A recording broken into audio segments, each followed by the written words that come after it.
So again, as I was saying before, some people think like there's a conspiracy theory going around that maybe uh,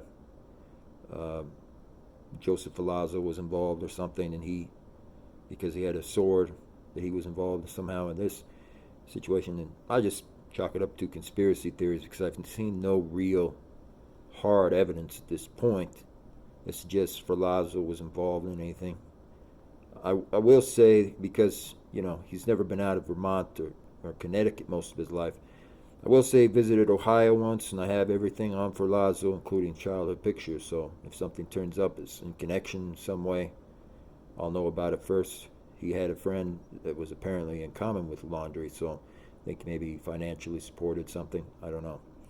But getting back to the main point here, there's definitely real links between this kind of harbor area of the Illinois River, um, Bertolino, and some strange things. So I asked a friend of mine if Jelani Day was killed while on the road or on land before ever getting to the boat or so on, wouldn't there be witnesses? Would we not hear more people coming forward and saying they heard something? They saw someone getting stabbed. They saw something happening here.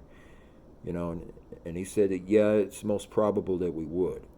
And so because we didn't hear that, and really nobody was coming forward with anything, there can't be that many people ushered into silence. So it's more and more plausible, according to Occam's razor, that he was killed once he was on board a boat. Because a boat, being anyone that's in the Illinois River knows most of all, if it's traveling 8 to 10 miles an hour, sometimes slower, you will muffle out any kind of screams of anyone getting shot, killed, stabbed, whatever. Nobody will hear it. Nobody will really notice it. So that probably killed him there, essentially, and then dumped him in the Illinois River. Now, I'm not doing this because I want any kind of acclaim or anything like that. I just want to get to the bottom of exactly what happened. So share the videos, share it, get it to Jelani's mother at least, so she knows there are some people who are doing their due diligence, trying to discover and piece together part of the missing picture to see exactly what happened to her son. That's really why I'm doing it, and I believe wholeheartedly that will come. There were parts I had in a dream also that seemed to point to a boat. So something happened there that we need to know about. We're going to know about it. We're going to get we're going to get to the bottom of this. Um, that harbor map, is is very interesting, and I believe it should be looked at further when I do the map and the timeline.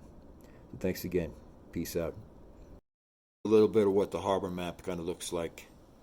You can see the harbor for this Illinois River area. It's very interesting. It's got some interesting hideouts, some places and spots that seem very, very much to run along the same lines of what's been said about the case, some of the mysterious things that have been said about the case, and so on.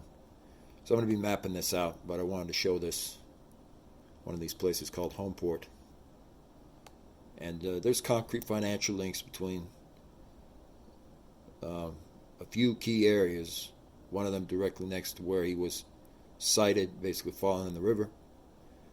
And also another one that's kind of linked to a museum up here.